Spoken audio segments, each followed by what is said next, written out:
Hi all, welcome to our channel turning PSC. അപ്പം നമ്മൾ പഠിച്ചുകൊണ്ടിരുന്നത് 10ാം ക്ലാസ്സിലെ ഇന്ത്യൻ ജോഗ്രഫിയുമായി ബന്ധപ്പെട്ട ഇന്ത്യ സാമ്പത്തിക ഭൂമിശാസ്ത്രം എന്ന ചാപ്റ്റർ ആയിരുന്നു അല്ലേ. അതിൽ നമ്മൾ പാർട്ട് 1 ആയിട്ട് നമ്മൾ കൃഷിയും വിളകളും അങ്ങനത്തെ കുറേ കാര്യങ്ങളും കാലാവസ്ഥ മണ്ണിന് അല്ലേ ആ ഒരു കാര്യങ്ങളൊക്കെ പറഞ്ഞായിരുന്നു. നമ്മൾ വൈൻഡപ്പ് ചെയ്തപ്പോൾ പറഞ്ഞായിരുന്നു ഇനി അടുത്ത് നമുക്ക് ധാതുക്കളെ പറ്റിയൊക്കെയാണ് പഠിക്കാൻ പോകുന്നത് എന്നൊക്കെ നമ്മൾ പറഞ്ഞായിരുന്നു. ആ ക്ലാസ് എല്ലാവരും കണ്ടു എന്ന് പ്രതീക്ഷിക്കുന്നു. കണ്ടതിന് ശേഷം മാത്രം ഇത് കാണുക, കാരണം കണ്ടിന്യൂഷൻ ആയിട്ടുള്ള ക്ലാസ്സാണ്. 10th ആയതുകൊണ്ടാണ് നമ്മൾ പാർട്ട് 1 പാർട്ട് 2 ആയിട്ട് ചെയ്യുന്നത്. അതെല്ലാം അതേപോലെ തന്നെ പ്ലേലിസ്റ്റിൽ ആഡ് ചെയ്ത് 1 by 1 ആയിട്ട് തന്നെയാണ് ഇടുന്നത്, നിങ്ങൾക്കത് കൂടുതൽ കൺവീനിയൻ്റ് ആവാൻ വേണ്ടിയിട്ട്. ഓക്കെ, അപ്പോൾ എല്ലാവരും അത് കണ്ടു എന്ന് പ്രതീക്ഷിക്കുന്നു. അപ്പോൾ നമുക്ക് പതുക്കെ സ്റ്റാർട്ട് ചെയ്യാം. ഓക്കെ, ധാതുക്കളും ധാതു അധിഷ്ഠിത വ്യവസായങ്ങളും, minerals and mineral based industries. ഇനി നമുക്ക് പറയാനുള്ളത് ധാതുക്കളെ പറ്റിയിട്ടൊക്കെയാണ്. അപ്പോൾ നമുക്ക് ഡീറ്റെയിൽ ആയിട്ട് പഠിക്കാം. വൈവിധ്യമാർന്ന ധാതു വിഭവങ്ങൾ കൊണ്ട് അനുഗ്രഹീതമായ രാജ്യമാണ് ഇന്ത്യ. ഇന്ത്യയിലെ ധാതു വിഭവങ്ങളിൽ ഏറിയ പങ്കും ഉപദ്വീപ പീഠഭൂമിയിലെ ആഗ്നേയ കായാന്തരിത ശിലകളുമായി ബന്ധപ്പെട്ട് കാണപ്പെടുന്നു. നമ്മൾ പീഠഭൂമിയുടെ ഭാഗം പഠിച്ചപ്പോൾ നമ്മൾ പറഞ്ഞായിരുന്നല്ലോ, ധാതുക്കൾ കൂടുതലും കാണപ്പെടുന്ന ആ ഒരു മേഖലയിലാണെന്നൊക്കെ നമ്മൾ പറഞ്ഞായിരുന്നു അല്ലേ. കാർഷിക വിളകൾ കൃഷി അധിഷ്ഠിത വ്യവസായങ്ങൾക്ക് എന്ന പോലെ ധാതു വിഭവങ്ങൾ വിവിധ ധാതു അധിഷ്ഠിത വ്യവസായങ്ങൾക്ക് അസംസ്കൃത വസ്തുക്കൾ പ്രദാനം ചെയ്യുന്നു. ഇന്ത്യയുടെ വ്യാവസായിക അടിത്തറയ്ക്ക് നിദാനമാകുന്നത് ഇവിടുത്തെ ധാതു വിഭവങ്ങളാണ്. ഇന്ത്യയിലെ പ്രധാന ധാതുക്കളെ വർഗീകരിച്ചിരിക്കുന്നത് എങ്ങനെയാണെന്നാണ് നമ്മളിനി നോക്കാനായിട്ട് പോകുന്നത്. ഇവിടെ ഒരു ഫ്ലോ ചാർട്ടൊക്കെ കൊടുത്തിട്ട് നമുക്ക് നോക്കാം. ധാതുക്കൾ നമ്മൾ രണ്ടായിട്ട് തരംതിരിച്ചിട്ടുണ്ട്, ലോഹധാതുക്കളെന്നും അലോഹധാതുക്കളെന്നും. ധാതുക്കളെ നമ്മൾ രണ്ടായിട്ട് തരംതിരിച്ചു, ലോഹധാതുക്കൾ അലോഹധാതുക്കൾ. ഇനി നമ്മൾ അവരെയും വീണ്ടും വീണ്ടും തിരിക്കാനായിട്ട് പോവാം. ലോഹധാതുക്കളെ നമ്മൾ ഇരുമ്പിൻ്റെ അംശമുള്ളവ എന്നും ഇരുമ്പിൻ്റെ അംശം ഇല്ലാത്തവ എന്നായിട്ട് ലോഹധാതുക്കളെ തരംതിരിച്ചു. ഇനി അലോഹധാതുക്കളെ നമ്മൾ ധാതു ഇന്ധനങ്ങളെന്നും മറ്റ് ധാതുക്കളെന്നും പറഞ്ഞ് വീണ്ടും തരംതിരിച്ചു. ഇനി ഇരുമ്പിൻ്റെ അംശമുള്ളവയ്ക്കുള്ള ലോഹധാതുവിന് എക്സാമ്പിളാണ് ഇരുമ്പയിര്, മാംഗനീസ്. ഇരുമ്പിൻ്റെ അംശമുള്ള ലോഹധാതുവിന് എക്സാമ്പിളാണ് ഇരുമ്പയിര്, മാംഗനീസ്. ഇരുമ്പിൻ്റെ അംശമില്ലാത്ത ലോഹധാതുവിന് എക്സാമ്പിളാണ് സ്വർണം, വെള്ളി, ചെമ്പ്, ബോക്സൈറ്റ് അല്ലേ. നമുക്കറിയാം ഇതിനൊന്നും എന്താണ് ഇരുമ്പിൻ്റെ ആവശ്യമില്ല, നമ്മൾ ഇതൊക്കെ ഉപയോഗിക്കുന്ന ആളാണല്ലോ അല്ലേ. സ്വർണം, വെള്ളി അല്ലേ, ചെമ്പ്. അത് ബോക്സൈറ്റ് ഇല്ലെങ്കിൽ നമ്മൾ സ്വർണം, വെള്ളി, ചെമ്പൊക്കെ നമ്മൾ യൂസ് ചെയ്യുന്നതാണ്. അപ്പോൾ അതിൽ നമുക്കറിയാം ഇരുമ്പിൻ്റെ അംശമില്ല എന്നുള്ള രീതിയിൽ നമുക്ക് അത് ലോഹധാതുക്കളിൽ കണക്ട് ചെയ്യാം. ഓക്കെ, അടുത്താണ് ധാതു ഇന്ധനങ്ങളിൽ എക്സാമ്പിളാണ് നമുക്കറിയാം കൽക്കരി, പെട്രോളിയം അല്ലേ.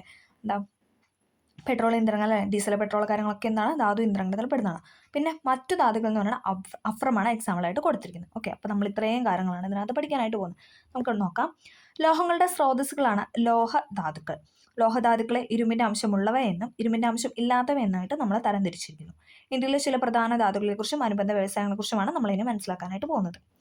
ഇരുമ്പയിര് നിക്ഷേപങ്ങളും ഇരുമ്പുരുക്ക് വ്യവസായവും. എന്താണ് ഇരുമ്പ് അയിര നിക്ഷേപങ്ങളും ഇരുമ്പുരുക്ക് വ്യവസായങ്ങളും. ഇരുമ്പ് അയിരിൽ നിന്നാണ് ഇരുമ്പ് എന്ന ലോഹം വേർതിരിച്ചെടുക്കുന്നത്. Magnetite, haematite, limonite, siderite. ഇത് നമ്മൾ കെമിസ്ട്രിയിൽ ചോദിക്കാറുണ്ട്, പക്ഷേ എന്നാലും ഇന്ത്യൻ ജോഗ്രഫിയുമായിട്ട് ബന്ധപ്പെടുമ്പോൾ അല്ലേ, ജോഗ്രഫിക്കലി ആണല്ലോ ഇതൊക്കെ വരുന്നത്. അപ്പോൾ അങ്ങനെ നമ്മൾ കണക്ട് ചെയ്ത് പഠിക്കാനായിട്ട് ഓർക്കുക. ഇരുമ്പിൻ്റെ നിക്ഷേപങ്ങളുടെ 4 ടൈപ്പാണ്: magnetite, haematite, limonite, siderite. Okay, ലോകത്തെ മൊത്തം ഇരുമ്പയിര് നിക്ഷേപത്തിന് 20% എന്താണ് ഇന്ത്യയിലാണുള്ളത്. ലോകത്തിൻ്റെ മൊത്തം ഇരുമ്പയിര് നിക്ഷേപത്തിൻ്റെ 20% കാണപ്പെടുന്ന ഇന്ത്യയിലാണ്. ഇരുമ്പയിര് കയറ്റുമതിയിൽ ഇന്ത്യ 4ാം സ്ഥാനത്താണ്. കയറ്റുമതി ചെയ്യുന്നതിൽ ഇന്ത്യയുടെ സ്ഥാനം എന്ന് പറയുന്നത് 4ാമതാണ്, 4th പ്ലേസ് ആണുള്ളത്. ഓക്കെ, ഇന്ത്യയിൽ ഖനനം ചെയ്യുന്ന ഇരുമ്പയിരിന് 50% മുതൽ 60% വരെ ജപ്പാൻ, കൊറിയ, യൂറോപ്യൻ രാജ്യങ്ങൾ, ഗൾഫ് രാജ്യങ്ങൾ എന്നിവിടങ്ങളിലേക്ക് കയറ്റുമതി ചെയ്യുന്നു. ഇരുമ്പയിരിൻ്റെ ആഭ്യന്തര ഉപയോഗം വർദ്ധിപ്പിച്ചിട്ടുണ്ട്. ഇന്ത്യയിലെ പ്രധാന ഇരുമ്പയിര് ഖനന മേഖലകളാണ് ഇനി നമ്മൾ പറയാനായിട്ട് പോകുന്നത്. ഇത് ഇമ്പോർട്ടൻ്റ് ആണ്. ഈ ബോക്സ് എല്ലാവരും കാണാതെങ്കിലും പഠിച്ചിട്ടേ പോകാവുള്ളൂ. ഓക്കെ, ഒഡീഷയിൽ കാണുന്ന പ്രധാന ഖനന മേഖലകൾ ചോദിച്ചാൽ സുന്ദർഗഡ്, മയൂർഭഞ്ച്, ധാർ. സുന്ദർഗഡ്, മയൂർഭഞ്ച്, ധാർ എന്ന് പറയുന്നതാണ് ഒഡീഷയിലെ പ്രധാന ഖനന മേഖല. സുന്ദർഗഡ്, മയൂർഭഞ്ച്, ധാർ. ഇനി ജാർഖണ്ഡിലുള്ളതാണ് സിംഘം ദുർഗ്. ദുർഗും സിംഘവും കാണപ്പെടുന്നത് എവിടെയാണെന്ന് ചോദിച്ചാൽ ജാർഖണ്ഡിലാണ്. ഒഡീഷയിലാണ് സുന്ദർഗഡ്, മയൂർഭഞ്ച്, ധാർ കാണപ്പെടുന്നത്. ഇനി ജാർഖണ്ഡിലാണ് ഇതെന്ന് പറയുന്നത് സിംഘം ദുർഗ് കാണപ്പെടുന്നത്. ഓക്കെ, കർണാടകത്തിലാണ് ബെല്ലാരി, ചിക്കമംഗളൂർ, ഷിമോഗ, ചിത്രദുർഗ് അല്ലേ. ബെല്ലാരി, ചിക്കമംഗളൂർ അതൊക്കെ നമുക്ക് കർണാടകയായിട്ട് കണക്ട് ചെയ്യാം അല്ലേ. നമുക്കറിയാം ബെല്ലാരി, ചിക്കമംഗളൂർ, ഷിമോഗ, ചിത്രദുർഗ് കർണാടകയിൽ, വെറും ദുർഗ് ചോദിച്ചു കഴിഞ്ഞാൽ അത് ജാർഖണ്ഡിലാണ്, ഓർത്തിരിക്കുക. അടുത്ത ഗോവ, അത് നമുക്ക് കണക്ട് ചെയ്യാം. മർമ്മഗോവയാണ് അവിടുത്തെ പ്രധാന ഖനന മേഖല. അടുത്ത് തമിഴ്നാട്ടിലാണെങ്കിൽ സേലം, നീലഗിരി. തമിഴ്നാട്ടിലുള്ളതാണ് സേലം, നീലഗിരി. ഒന്നും കൂടെ പറയാം. ഒഡീഷയിലാണ് സുന്ദർഗഡ്, മയൂർഭഞ്ച്, ധാർ. ജാർഖണ്ഡിലാണ് സിംഘം ദുർഗ്. കർണാടകയിലാണ് ബെല്ലാരി, ചിക്കമംഗളൂർ, ഷിമോഗ, ചിത്രദുർഗ്. ഗോവയിലാണ് മർമ്മഗോവ. തമിഴ്നാട്ടിലെ സേലം, നീലഗിരി. ഓക്കെ, ക്ലിയർ ആയെന്ന് പ്രതീക്ഷിക്കുന്നു. ഈ ബോക്സ് എല്ലാവരും പഠിക്കണം. ഇന്ത്യയിലെ ഏറ്റവും വലിയ ധാതു അധിഷ്ഠിത വ്യവസായമാണ് ഇരുമ്പുരുക്ക് വ്യവസായം. ഇരുമ്പുരുക്ക് വ്യവസായശാലകൾക്ക് ആവശ്യമായ അസംസ്കൃത വസ്തുക്കളാണ് ഇരുമ്പയിര്, കൽക്കരി, മാംഗനീസ്, ചുണ്ണാമ്പുകല്ല്, ഡോളമൈറ്റ് എന്നിവ. എന്തൊക്കെയാണ്? ഇരുമ്പയിര്, കൽക്കരി, മാംഗനീസ്, ചുണ്ണാമ്പുകല്ല്, ഡോളമൈറ്റ് എന്നിവ എന്താണ്? ഇരുമ്പുരുക്ക് വ്യവസായശാലകൾക്ക് ആവശ്യമായ അസംസ്കൃത വസ്തുവാണ്. ഇരുമ്പുരുക്ക് വ്യവസായത്തിലെ ഒരു പ്രധാന അസംസ്കൃത വസ്തുവാണ് കൽക്കരി എന്ന് പറയുന്നത്. ഇരുമ്പുരുക്ക് വ്യവസായത്തിലെ ഒരു പ്രധാന അസംസ്കൃത വസ്തുവാണ് കൽക്കരി. ഇന്ത്യയിലെ ഇരുമ്പയിര് നിക്ഷേപങ്ങൾ കൽക്കരി പാടങ്ങൾക്ക് സമീപത്തായിട്ട് കാണപ്പെടുന്നു എന്നത് ഏറെ വ്യാവസായിക പ്രാധാന്യം അർഹിക്കുന്ന ഒരു പോയിന്റാണ്. ഓക്കെ, മേൽപ്പറഞ്ഞ അസംസ്കൃത വസ്തുക്കളെ കൂടാതെ ജലലഭ്യത, ഗതാഗത സൗകര്യങ്ങൾ, കയറ്റുമതി സൗകര്യങ്ങൾ, തൊഴിലാളികളുടെ ലഭ്യത തുടങ്ങിയവയും ഇരുമ്പുരുക്ക് വ്യവസായത്തിന്റെ സ്ഥാനനിർണ്ണയത്തിന് പരിഗണിക്കുന്നു. ഇത് നോക്കിക്കേ, ഈ ഒരു ബോക്സ് നല്ല വലിയൊരു ബോക്സാണ്, പക്ഷെ പഠിച്ചേ പറ്റുള്ളൂ. ഓക്കെ, ഇരുമ്പുരുക്ക് ശാല അവ സ്ഥിതി ചെയ്യുന്ന സ്ഥലം സവിശേഷതയാണ് കൊടുത്തിരിക്കുന്നത്. ടാറ്റ ഇരുമ്പുരുക്ക് കമ്പനി, ഈ ബോക്സ് വലുതാക്കി കാണിക്കാം നമുക്ക് എളുപ്പത്തിൽ. ഓക്കെ, ഇരുമ്പുരുക്ക് ശാല ടാറ്റ, ടിസ്കോ എന്നൊക്കെ നമ്മൾ പറയാറുണ്ട് അല്ലേ. ടാറ്റ ഇരുമ്പുരുക്ക് കമ്പനി ജംഷഡ്പൂരാണ്. ജംഷഡ്പൂർ ടാറ്റ എന്നല്ലേ നമ്മൾ പറയാറില്ല, അപ്പോൾ അത് വെച്ചിട്ട് കണക്ട് ചെയ്യുക. ജംഷഡ്പൂർ എവിടെയെന്ന് ചോദിച്ചാൽ ജാർഖണ്ഡിലാണ്. ടാറ്റ ഇരുമ്പുരുക്ക് കമ്പനി ഏറ്റവും വലിയ സ്വകാര്യ മേഖല ഇരുമ്പുരുക്ക് വ്യവസായശാല അല്ലേ, പ്രൈവറ്റ് ആണ്, അതായത് പബ്ലിക് അല്ല അല്ലെ, സ്വകാര്യമായിട്ടുള്ള കാര്യമാണ് അല്ലേ ടാറ്റ എന്ന് പറയുമ്പോൾ അല്ലേ. അവരുടെ സ്വകാര്യ കമ്പനിയാണ് ഇതെന്ന് പറയുന്നത് ടാറ്റ ഇരുമ്പുരുക്ക് കമ്പനി. അടുത്താണ് ISCO, Indian iron and steel company. Indian iron and steel company അല്ലേ, അപ്പോൾ ഇന്ത്യ എന്ന് പറയുമ്പോൾ തന്നെ നമുക്കറിയാം അത് പബ്ലിക് ആണ് അല്ലേ. Indian iron and steel company ISCO, IISCO, ISCO. Kulti, Burnpur, Hirapur, പശ്ചിമ ബംഗാളിലെ കുൾട്ടി, ബരൺപൂർ, ഹിരാപൂർ ആണ് എന്ന് പറയുന്നത് ISCOയുടെ സ്ഥിതി ചെയ്യുന്ന സ്ഥലം എന്ന് പറയുന്നത്. പൊതുമേഖലയിലെ ആദ്യത്തെ ഇരുമ്പുരുക്ക് വ്യവസായശാലയാണ് ISCO. അത് ചോദിച്ചിട്ടുണ്ട്, പൊതുമേഖലയിലെ ആദ്യത്തെ ഇരുമ്പുരുക്ക് വ്യവസായശാലയാണ് ISCO. ഇനി ഏറ്റവും വലിയ സ്വകാര്യ മേഖല ഇരുമ്പുരുക്ക് വ്യവസായശാല ചോദിച്ചാൽ ISCOയും. ഓക്കെ, അടുത്താണ് Visvesvaraya iron and steel work limited, VISL, Visvesvaraya iron and steel work limited. അത് ഭദ്രാവതി, കർണാടക. ദക്ഷിണേന്ത്യയിൽ ആദ്യത്തെ ഇരുമ്പുരുക്ക് വ്യവസായശാല ചോദിച്ചിട്ടുണ്ട്, VISL ആണ് ദക്ഷിണേന്ത്യയിൽ ആദ്യത്തെ ഇരുമ്പുരുക്ക് വ്യവസായശാല. Hindustan steel limited, Bhilai. ഇനി നമ്മൾ പഠിക്കാൻ പോകുന്ന ഭിലായി, റൂർക്കേല, ദുർഗാപൂർ, ബൊക്കാറോ. നമുക്ക് അറിയാലോ, പഞ്ചവത്സര പദ്ധതിയൊക്കെ നമ്മൾ പഠിച്ചപ്പോൾ പറഞ്ഞതാണ്, ഒന്നുകൂടെ പറയാം. ഭിലായി എവിടെയാണ്? ദുർഗാണ്, ഛത്തീസ്ഗഡ്. 1959 റഷ്യയുടെ സാങ്കേതിക സഹായത്തോടെ സ്ഥാപിച്ചു. അപ്പം ഭിലായി, ഛത്തീസ്ഗഡ്, റഷ്യ, നമ്മൾ അങ്ങനെയാണ് കണക്ട് ചെയ്തല്ലേ അതിൽ പഠിച്ചത്. ഭിലായി, ഛത്തീസ്ഗഡ്, റഷ്യ, 1959. ഇനി അടുത്താണ് റൂർക്കേല, നമ്മൾ പഠിച്ചായിരുന്നു. റൂർക്കേല, ഒഡീഷ, ജർമ്മനി. ജർമ്മനിയുടെ സഹായത്തോടു കൂടിയാണ് നമ്മൾ റൂർക്കേല സ്ഥാപിതമാക്കിയത്. എവിടെയാണെന്ന് ചോദിച്ചാൽ ഒഡീഷയിലെ സുന്ദർഗഡിൽ. ഇനി ദുർഗാപൂർ, ബംഗാൾ, ബ്രിട്ടൻ അല്ലേ. ദുർഗാപൂർ, ബംഗാൾ, ബ്രിട്ടൻ എന്നാണ് നമ്മൾ പഠിച്ചത്. ബ്രിട്ടൻ്റെ അഥവാ UK സാങ്കേതിക സഹായത്തോടെ ദുർഗാപൂരിൽ അല്ലെങ്കിൽ ബംഗാളിലാണ് ഇതെന്ന് പറയുന്നത് ദുർഗാപൂർ സ്റ്റീൽ ലിമിറ്റഡ് രൂപം കൊണ്ടത്. ഓക്കെ, അടുത്തതാണ് ബൊക്കാറോ. ബൊക്കാറോ, ജാർഖണ്ഡ്, റഷ്യ അല്ലേ. റഷ്യയുടെ സഹായത്തോടു കൂടി ജാർഖണ്ഡിൽ ബൊക്കാറോ സ്റ്റീൽ. ഓക്കെ, ഒന്നും കൂടെ പറയാം. ടിസ്കോ ആണെങ്കിൽ ജംഷഡ്പൂർ, ഏറ്റവും വലിയ സ്വകാര്യ മേഖല ഇരുമ്പുരുക്ക് വ്യവസായം. അതിന് iron and steel, Indian iron and steel ആണെന്ന് ചോദിച്ചാൽ ISCO, അതെവിടെയാണ്? ഇന്ത്യയിലെ അല്ലേ, പൊതുമേഖലാ സ്ഥാപനമാണ്. അടുത്ത വിശ്വേശ്വരയ്യ ചോദിച്ചു കഴിഞ്ഞാൽ ദക്ഷിണേന്ത്യയിൽ ആദ്യത്തെ ഇരുമ്പുരുക്ക്. പിന്നെ ഭിലായി ഛത്തീസ്ഗഡിലാണ് റഷ്യയുടെ സഹായത്തോടു കൂടി.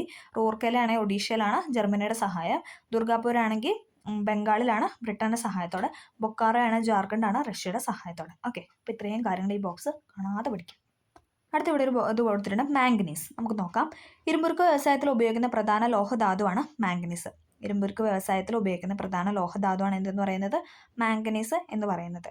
ഇരുമ്പയിര് നിക്ഷേപങ്ങൾക്ക് സമീപമായി പൊതുവെ മാംഗനീസ് നിക്ഷേപങ്ങളും കണ്ടുവരുന്നു. ഒഡീഷയാണ് ഉൽപ്പാദനത്തിൽ ഏറ്റവും മുന്നിൽ. കർണാടക, മഹാരാഷ്ട്ര, മധ്യപ്രദേശ് എന്നിവയാണ് മറ്റ് പ്രധാന ഉൽപ്പാദക സംസ്ഥാനങ്ങൾ. ഇരുമ്പുമായി കൂട്ടിക്കലർത്തി സങ്കര ലോഹങ്ങൾ നിർമ്മിക്കുന്ന മാംഗനീസ് ഉപയോഗിക്കുന്നു. അപ്പോൾ മാംഗനീസ് നമ്മൾ ഉപയോഗിക്കുന്നതാണ് കൂട്ടിക്കലർത്തി സങ്കര ലോഹങ്ങൾ നിർമ്മിക്കാനായിട്ടാണ്. ഓക്കെ, ഇന്ത്യയിലെ മറ്റു ചില ധാതുക്കളെ നമ്മൾ ഇനി പരിചയപ്പെടാൻ പോകുന്നു. നമ്മൾ പറഞ്ഞായിരുന്നല്ലേ, സ്വർണം, വെള്ളി, ചെമ്പ്, ബോക്സൈറ്റ്, അഫ്രം. നമുക്ക് നോക്കാം. സ്വർണം എന്ന് പറയുമ്പോൾ ആഭരണ നിർമ്മാണം അല്ലേ. സ്വർണം നമ്മൾ ആഭരണമായിട്ടുള്ള യൂസ് ചെയ്യുന്ന കൂടുതലും കർണാടകയിലാണ് കൂടുതലായിട്ട് ഉൽപ്പാദിപ്പിക്കുന്നത്. അടുത്ത വെള്ളി. വെള്ളി എന്താണ്? വെള്ളിയും നമ്മൾ ആഭരണമായിട്ട് യൂസ് ചെയ്യാറുണ്ട്. അതോടൊപ്പം ഇലക്ട്രോ പ്ലേറ്റിങ്, ഫോട്ടോഗ്രഫി, ഇവിടെയൊക്കെ എന്താണ് നമ്മൾ സിൽവർ യൂസ് ചെയ്യാറുണ്ട്. സിൽവർ എവിടെയെന്ന് ചോദിച്ചാൽ കൂടുതലും രാജസ്ഥാൻ, ജാർഖണ്ഡ്, കർണാടക. സിൽവർ രാജസ്ഥാൻ, ജാർഖണ്ഡ്, കർണാടകയാണ്. അടുത്ത ചെമ്പ് നമുക്കറിയാം, വൈദ്യുതോപകരണ വ്യവസായങ്ങളിലാണ് ചാലകമായിട്ട് യൂസ് ചെയ്യുന്നൊരു വസ്തുവാണ് ഇതെന്ന് പറയുന്നത് ചെമ്പ് എന്ന് പറയുന്നത് അല്ലേ. ജാർഖണ്ഡ്, രാജസ്ഥാൻ, മധ്യപ്രദേശാണ് കൂടുതലും ചെമ്പ് ഉൽപ്പാദിപ്പിക്കുന്നത്. അടുത്താണ് ബോക്സൈറ്റ് അല്ല, അലൂമിനിയത്തിൻ്റെ ഒരു അയിരാണല്ലോ ബോക്സൈറ്റ് അല്ല, നമ്മൾ പഠിച്ചിട്ടുണ്ട്. ബോക്സൈറ്റ്, അലൂമിനിയത്തിൻ്റെ അയിരാണ് ബോക്സൈറ്റ്. വിമാനം, വൈദ്യുതോപകരണങ്ങൾ, ഗാർഹിക ഉപകരണങ്ങൾ എന്നിവയ്ക്കായിട്ട് ഉപയോഗിക്കുന്നു. ജാർഖണ്ഡ്, ഛത്തീസ്ഗഡ്, മധ്യപ്രദേശ്, ഒഡീഷ എവിടെയാണ് ബോക്സൈറ്റ് ഉൽപ്പാദിപ്പിക്കുന്നത്. അടുത്താണ് അഫ്രം അഥവാ മൈക്ക എന്നൊക്കെ നമ്മൾ പറയാം അല്ലേ. അഫ്രം അഥവാ മൈക്ക, വൈദ്യുതോപകരണ വ്യവസായങ്ങളിൽ ഇൻസുലേറ്റർ ആയിട്ട് ഉപയോഗിക്കുന്ന മൈക്ക. വൈദ്യുതോപകരണ വ്യവസായങ്ങളിൽ എന്താ ഇൻസുലേറ്ററായിട്ട് നമ്മൾ ഉപയോഗിക്കുന്ന മൈക്കയും ഇനി എന്താണ് ചാലകമായിട്ട് ഉപയോഗിക്കുന്ന ചെമ്പ്. അപ്പോൾ അത് വെച്ചിട്ട് കണക്ട് ചെയ്താൽ മതി. ഓക്കെ. ആന്ധ്രാപ്രദേശ്, രാജസ്ഥാൻ, ജാർഖണ്ഡ്, ബീഹാറാണ് അഫ്രം നിർമ്മിക്കുന്നത്. ഓക്കെ. അപ്പോൾ നമ്മൾ സ്വർണം പറഞ്ഞു, വെള്ളി പറഞ്ഞു, ചെമ്പ്, ബോക്സൈറ്റ്, അഫ്രം. ഈ ഒരു ബോക്സും പഠിക്കുക. ഇതിൻ്റെ എപ്പോഴും സ്വർണം കൂടുതൽ ഉൽപ്പാദിപ്പിക്കുന്ന എവിടെയാണ്? കർണാടക. വെള്ളി എവിടെയാണ്? രാജസ്ഥാൻ. അങ്ങനെയാണ് ചോദിച്ച് കണ്ടിട്ടുള്ളത്. അതുകൊണ്ട് ഈ ബോക്സും എല്ലാവരും പഠിച്ചു വയ്ക്കുക. അടുത്താണ് നമ്മൾ ധാതു ഇന്ധനങ്ങളെ പറ്റിയാണ് പറയുന്നത്. ധാതു ഇന്ധനങ്ങൾ കൃഷി, വ്യവസായം, ഗതാഗതം തുടങ്ങിയ വിവിധ മേഖലകളിലെ ഊർജ്ജാവശ്യങ്ങൾക്ക് നാം ആശ്രയിക്കുന്നത് ധാതു വിഭവങ്ങളെയാണ്. കൽക്കരി, പെട്രോളിയം, പ്രകൃതിവാതങ്ങൾ എന്നിവയാണ് പ്രധാന ഊർജ്ജ വിഭവങ്ങൾ. ഇവയെ ഫോസിൽ ഇന്ധനങ്ങൾ എന്നും പറയാറുണ്ട് അല്ലേ? നമുക്കറിയാം നമ്മൾ ഈ പെട്രോളിയം അതിനൊക്കെ നമ്മൾ ഫോസിൽ ഇന്ധനങ്ങൾ അല്ലേ എന്നും പറയാറുണ്ട്. നമ്മൾ ഫസ്റ്റ് പറയാനായിട്ട് പോകുന്നത് കൽക്കരിയിലാണ്. കൽക്കരി ഇന്ത്യയിലെ മുഖ്യ താപോർജ്ജ സ്രോതസ്സാണ് കൽക്കരി എന്ന് പറയുന്നത്. ഇന്ത്യയിലെ മുഖ്യ താപോർജ്ജ സ്രോതസ്സാണ് എന്തെന്ന് പറയുന്നത്? കൽക്കരി എന്ന് പറയുന്നത്. പ്രധാന വ്യാവസായിക ഇന്ധനമാണ് കൽക്കരി. പ്രധാന വ്യാവസായിക ഇന്ധനമാണ് കൽക്കരി. ബിറ്റുമിനസ് വിഭാഗത്തിൽപ്പെട്ട ഇടത്തരം നിലവാരത്തിലുള്ള കൽക്കരിയാണ് ഇന്ത്യയിൽ കൂടുതലായും കാണപ്പെടുന്നത്. എന്താണ്? ബിറ്റുമിനസ് വിഭാഗത്തിൽപ്പെട്ട ഇടത്തരം നിലവാരത്തിലുള്ള കൽക്കരി അല്ലേ? ഇടത്തരം നിലവാരമാണ് എന്ന് പറഞ്ഞാൽ ബിറ്റുമിനസിലുള്ള ആ ഒരു കൽക്കരിയാണ് കൂടുതലായിട്ടും ഇന്ത്യയിൽ കാണപ്പെടുന്നത്. ബംഗാൾ, ജാർഖണ്ഡ്, ഒഡീഷ, ഛത്തീസ്ഗഡ് എന്നിവയാണ് പ്രധാന ഉൽപ്പാദക സംസ്ഥാനങ്ങൾ. നമ്മൾ പറഞ്ഞു എന്താണ് ഉപദ്വീപീയ പീഠഭൂമി ആ ഒരു ഭാഗത്താണെന്ന് പറഞ്ഞല്ലേ. അപ്പോൾ അത് വെച്ചിട്ട് കണക്ട് ചെയ്യുക. ഒഡീഷ, ജാർഖണ്ഡ്, ഛത്തീസ്ഗഡ്, ബംഗാളിലൊക്കെയാണെന്ന് പറഞ്ഞാൽ കൂടുതലായിട്ടും ഇത് ഉൽപ്പാദിപ്പിക്കുന്നത്. ജാർഖണ്ഡിലെ ഝാറിയാണ് ഇന്ത്യയിലെ ഏറ്റവും വലിയ കൽക്കരിപ്പാടം. ഈ വൈക്കാണ് ഇമ്പോർട്ടൻ്റ് ആണ്. Very very very important. ജാർഖണ്ഡിലെ ഝാറിയാണ് ഇന്ത്യയിലെ ഏറ്റവും വലിയ കൽക്കരിപ്പാടം. ജാർഖണ്ഡിലെ ഝാറിയാണ് ഇന്ത്യയിലെ ഏറ്റവും വലിയ കൽക്കരിപ്പാടം. തമിഴ്നാട്ടിലെ നെയ്വേലിയിൽ ലിഗ്നൈറ്റ് എന്ന ഇന്ധനക്ഷമത കുറഞ്ഞ കൽക്കരി കാണപ്പെടുന്നു. അതും പി വൈക്കാണ്. തമിഴ്നാട്ടിലെ നെയ്വേലിയിൽ ലിഗ്നൈറ്റ് എന്ന ഇന്ധനക്ഷമത കുറഞ്ഞ, അതായത് ഇന്ധനക്ഷമത കുറഞ്ഞ കൽക്കരിയാണ് ഇതെന്ന് പറയുന്നത് ലിഗ്നൈറ്റ് എന്ന് പറയുന്നത്. നമ്മൾ പറഞ്ഞു ഇടത്തരം നിലവാരത്തിലുള്ള എന്ന് പറഞ്ഞാൽ ബിറ്റുമിനസ്, അതിലും താഴെയാണ് എന്ന് പറഞ്ഞാൽ ലിഗ്നൈറ്റ് എന്ന് പറഞ്ഞത്. ഇവിടെ കൽക്കരി പാടത്തിനൊരു പിക്ചർ കൊടുത്തിട്ടുണ്ട് അല്ലേ, നല്ല കറുത്ത് അല്ലേ, ഇങ്ങനെ കഷ്ണം കഷ്ണമായിട്ട് കിടക്കും. അടുത്താണ് പെട്രോളിയം, പ്രകൃതിവാതകവും. റോഡ്, റെയിൽ, വ്യോമ ഗതാഗത മേഖലകൾക്ക് മുഖ്യ ഊർജ്ജ സ്രോതസ്സാണ് പെട്രോളിയം അല്ലേ. റോഡ് ഗതാഗതം, അതുപോലെ റെയിൽ, വ്യോമഗതാഗതം എല്ലാത്തിനും എന്താണ് നമുക്ക് പെട്രോളിയം ഉപയോഗിക്കുന്നുണ്ട് അല്ലേ.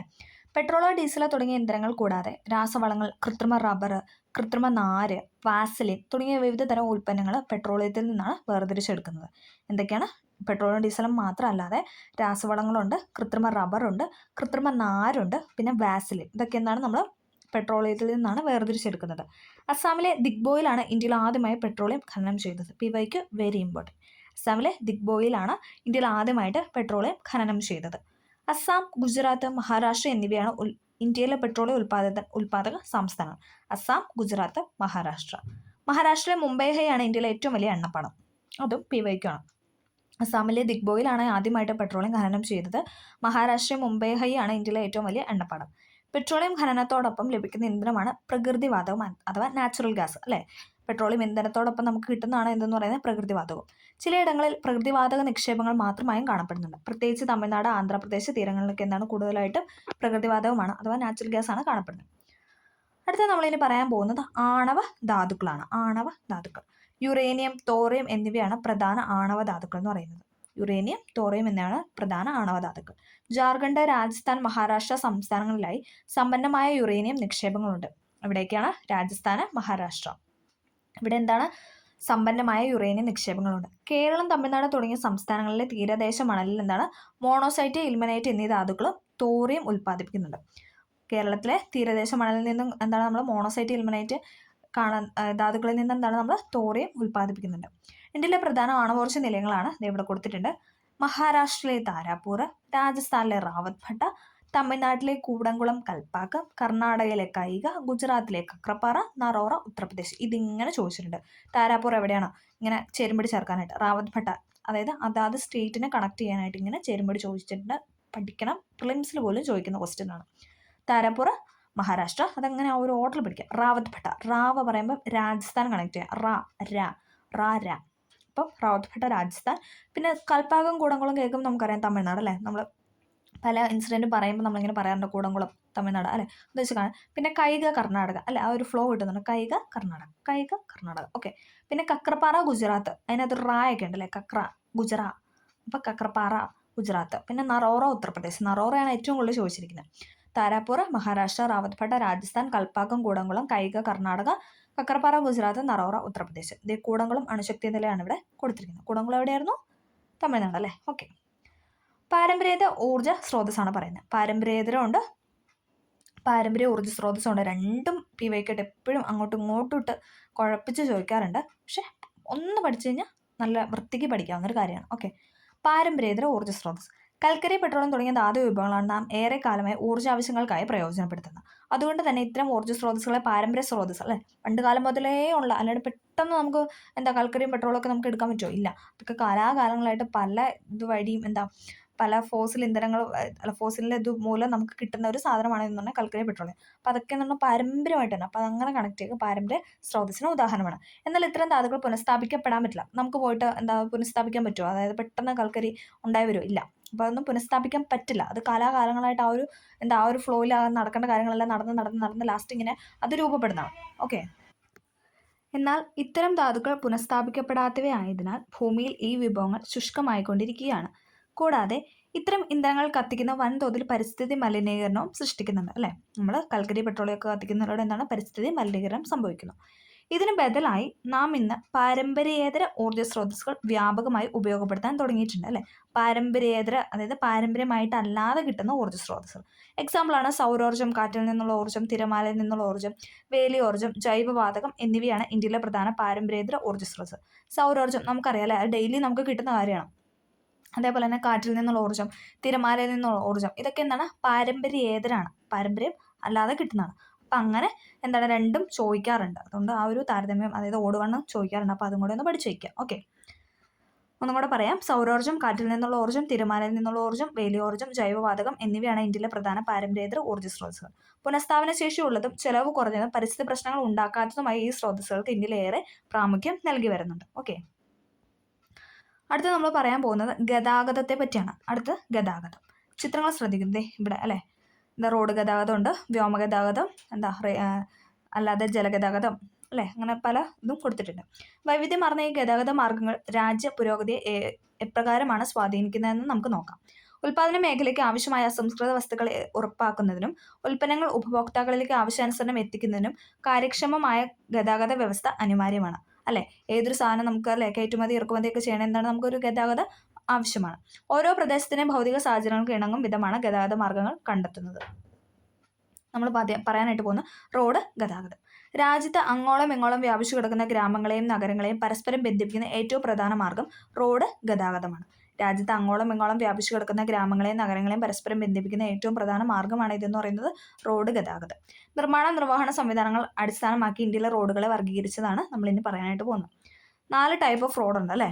ദേശീയപാതയുണ്ട്, സംസ്ഥാന ഹൈവേ ഉണ്ട്, അതേപോലെ തന്നെ ജില്ലാ റോഡുണ്ട്, ഗ്രാമീണ റോഡുണ്ട്. ഇതിനും നമ്മൾ ഡിഫറൻസിയേഷൻ ചോദിച്ച് എക്സാമിന് വന്നിട്ടുണ്ട്, കറക്റ്റായിട്ട് പഠിക്കുക. രാജ്യത്തെ വിവിധ സംസ്ഥാനങ്ങൾ അല്ലെങ്കിൽ സംസ്ഥാന തലസ്ഥാനങ്ങൾ, പ്രധാന നഗരങ്ങൾ, തുറമുഖങ്ങൾ തുടങ്ങിയ കേന്ദ്രങ്ങളെ ബന്ധിപ്പിക്കുന്ന പ്രധാന റോഡുകളാണ് ദേശീയപാതകൾ അല്ലേ, നാഷണൽ ഹൈവേ എന്നൊക്കെ പറയും അല്ലേ. എന്തൊക്കെയാണ്? ഒന്നെങ്കിൽ സംസ്ഥാന തലസ്ഥാനം, ഇപ്പം നമ്മൾ കേരളത്തിലെ തിരുവനന്തപുരം, അങ്ങനെ വേറെ ഒരു സ്റ്റേറ്റിലെ ക്യാപിറ്റലായിട്ട് അങ്ങനെ ബന്ധിപ്പിച്ച് അങ്ങനെ പോകുന്നതിനാണ് നമ്മൾ ദേശീയപാത എന്ന് പറഞ്ഞാൽ. പ്രധാന നഗരങ്ങൾ അല്ലെ തുറമുഖങ്ങളൊക്കെ ബന്ധിപ്പിച്ച് പോകുന്നു. ഓക്കെ, ഈ റോഡുകളുടെ നിർമ്മാണം ആരൊക്കെ? കേന്ദ്ര സർക്കാർ. കാരണം ദേശീയ റോഡല്ലേ, ദേശീയപാതേനെ ആരായിരിക്കും നോക്കുന്നത്? കേന്ദ്ര ഗവൺമെൻറ് ആയിരിക്കും അല്ലേ, കേന്ദ്ര സർക്കാരാണ് അതിൻ്റെ ചുമതല. അടുത്ത സംസ്ഥാന ഹൈവേയിലോട്ട് വരിക, നേരെ സ്റ്റേറ്റിലോട്ട് വരിക. സംസ്ഥാന തലസ്ഥാനങ്ങളിലെ ജില്ലാ ആസ്ഥാനങ്ങളുമായി ബന്ധിപ്പിക്കുന്ന പ്രധാന റോഡുകളാണ്. അതായത് ജില്ലേനെ തമ്മിൽ ബന്ധിപ്പിച്ച് ഇടുക്കി, എറണാകുളം അങ്ങനെ കണക്ട് ചെയ്ത് പോകുന്നതാണ് ഇതെന്ന് സംസ്ഥാന സ്റ്റേറ്റ് ഹൈവേ എന്നൊക്കെ നമ്മൾ പറയാറുണ്ട് അല്ലേ, സ്റ്റേറ്റ് ഹൈവേ. ഈ റോഡുകളുടെ നിർവഹണ ചുമതല ആരായിരിക്കും? സംസ്ഥാന സർക്കാരായിരിക്കും അല്ലേ. മറ്റേത് ദേശീയ കേന്ദ്ര ഗവൺമെൻറ് ആണെങ്കിൽ ഇവിടെ സ്റ്റേറ്റ് ഗവൺമെൻറ് ആയിരിക്കും. അടുത്തത് ജില്ലാ റോഡ്. ജില്ലാ ആസ്ഥാനങ്ങളെ ജില്ലയിലെ പ്രധാന കേന്ദ്രങ്ങളുമായി ബന്ധിപ്പിക്കുന്ന റോഡുകളാണ് ജില്ലാ റോഡുകൾ. ഈ റോഡുകൾ നിർമ്മാണത്തിനും പരിപാലിക്കുന്നതും ജില്ലാ പഞ്ചായത്തുകളായിരിക്കും. ഓക്കെ, അത് നമുക്ക് ആ പേരിൽ നിന്ന് കണക്ട് ചെയ്യാം, ജില്ലാ പഞ്ചായത്ത്. അടുത്താണ് ഗ്രാമീണ റോഡ്. ഗ്രാമങ്ങളിലെ ആഭ്യന്തര സഞ്ചാരം ഉറപ്പാക്കുന്ന റോഡുകളാണ് ഗ്രാമീണ റോഡുകൾ. ഇന്ത്യയിൽ ആകെ റോഡ് ദൈർഘ്യത്തിന് 80% എന്താണ്? ഗ്രാമീണ റോഡാണ്. ഇത് സ്റ്റേറ്റ്മെന്റ് ആയിട്ട് ചോദിച്ചിട്ടുണ്ട്. ഇന്ത്യയിലെ ആകെ റോഡ് ദൈർഘ്യത്തിന് 80% എന്താണ്? ഗ്രാമീണ റോഡാണ്. ഇതിന്റെ നിർമ്മാണവും പരിപാലനവും എന്താണ്? തദ്ദേശ സ്വയംഭരണ സ്ഥാപനങ്ങളായിരിക്കും അല്ലേ.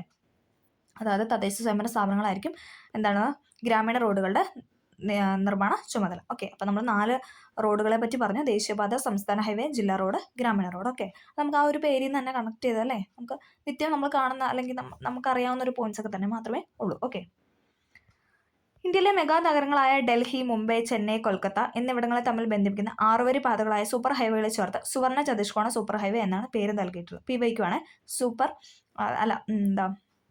നാഷണൽ ഹൈവേ, അതായത് സൂപ്പർ ഹൈവേ ഏതൊക്കെ ബന്ധിപ്പിക്കുന്നതെന്ന് ചോദിച്ചിട്ടുണ്ട്. അതായത് സുവർണ്ണ ചതുഷ്കോണം സൂപ്പർ ഹൈവേ ഏതൊക്കെ നഗരങ്ങളെയാണ് ബന്ധിപ്പിക്കുന്നതെന്ന് ചോദിച്ച് ക്വസ്റ്റ്യൻ വന്നിട്ടുണ്ട്. ഡൽഹി, മുംബൈ, ചെന്നൈ, കൊൽക്കത്ത. ഡൽഹി, മുംബൈ, ചെന്നൈ, കൊൽക്കത്ത എന്നത് നമ്മൾ സുവർണ്ണ ചതുഷ്കോണം സൂപ്പർ ഹൈവേ എന്ന് പറയുന്നത്. ഓക്കെ. നാഷണൽ ഹൈവേ അതോറിറ്റിയാണ് ഈ റോഡുകളുടെ ചുമതല. ഇന്ത്യയിൽ എല്ലായിടത്തും റോഡ് സാന്ദ്രത ഒരുപോലെയല്ല അല്ലെ, നമുക്കറിയാം പലയിടത്തും അതിൻ്റെ ആ ഒരു അളവെന്ന് പറയുന്നത് ഒരുപോലെയല്ല. പ്രദേശത്തിന് ഭൂപ്രകൃതിയും സാമ്പത്തിക വികസന തലവുമാണ് എന്തെന്ന് മുഖ്യമായ റോഡ് ശൃംഖലയുടെ വികസന തോത് നിർണ്ണയിക്കുന്നത്.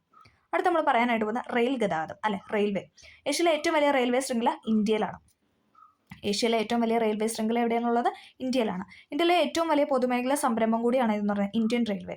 ഇന്ത്യയിലെ ഏറ്റവും വലിയ പൊതുമേഖലാ സംരംഭം കൂടിയാണ്, ഇതും ചോദിച്ചിട്ടുണ്ട് സ്റ്റേറ്റ്മെന്റ് ആയിട്ട്.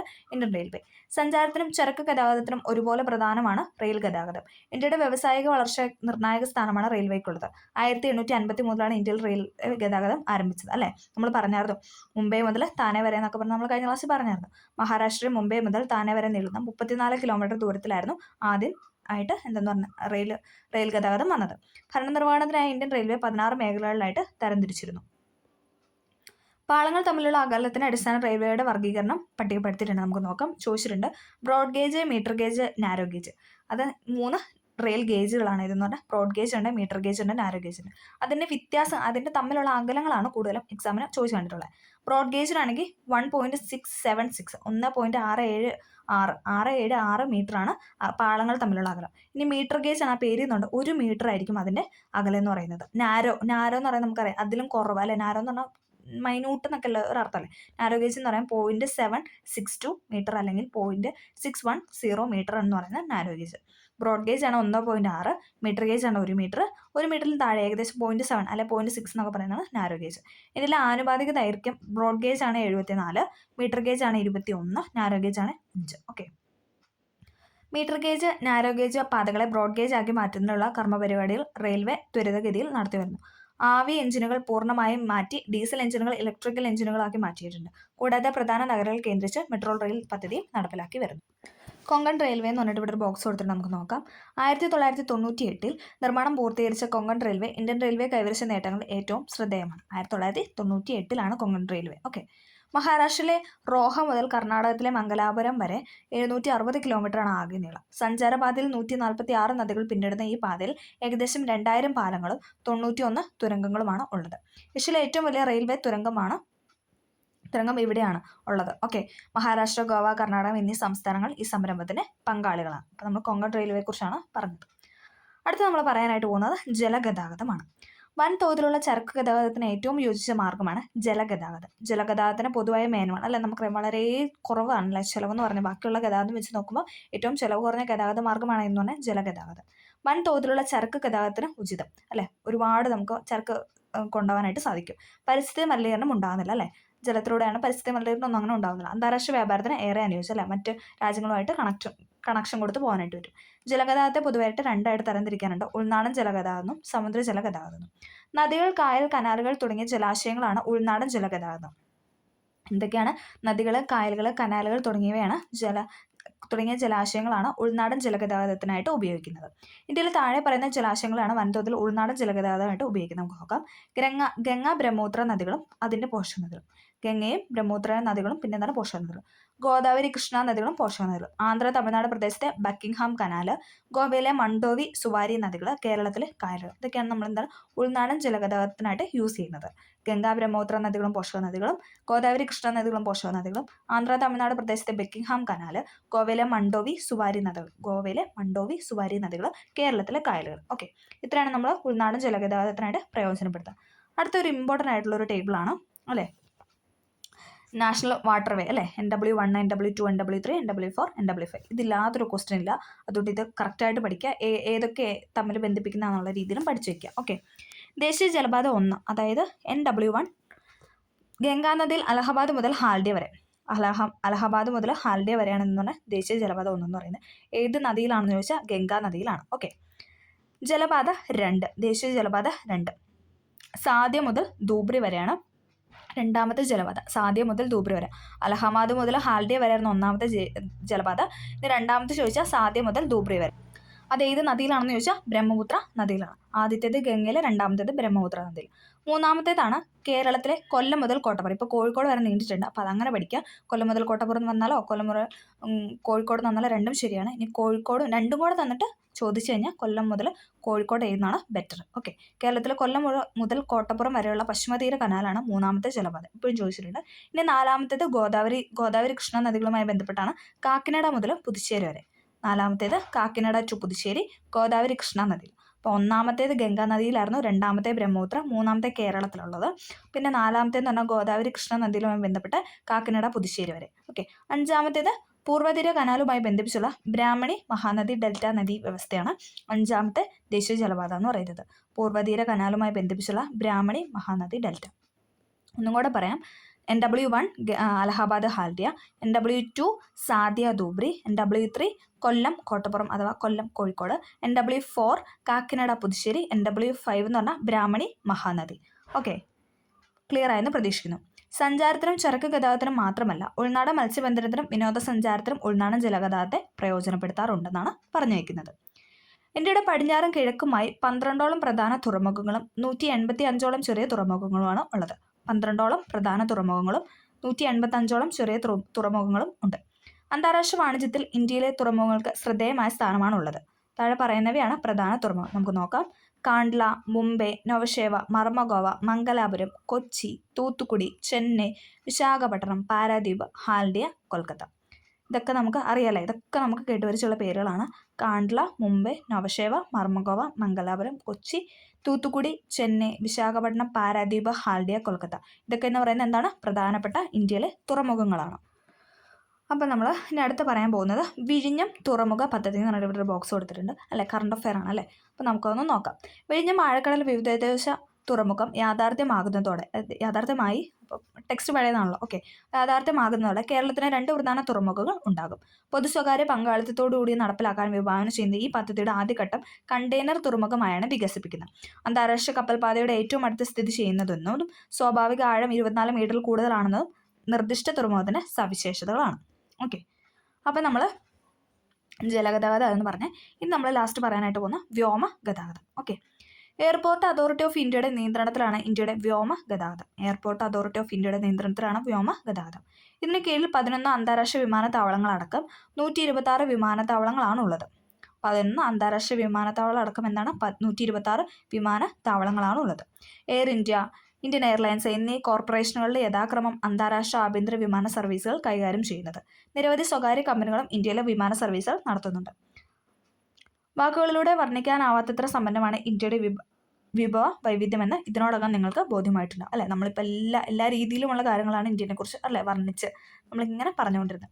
ഈ വൈവിധ്യങ്ങളെ കൂടുതൽ ശാസ്ത്രീയമായും നീതിയുക്തമായും ഉപയോഗപ്പെടുത്താൻ കഴിഞ്ഞാൽ നമ്മുടെ രാജ്യത്തിൻ്റെ ഭാവി ഏറെ ശോഭനമാകും എക്കാലത്തേക്കും. അങ്ങനെ പറഞ്ഞ് ഈ ചാപ്റ്റർ കൺക്ലൂഡ് ചെയ്തിട്ടുണ്ട്.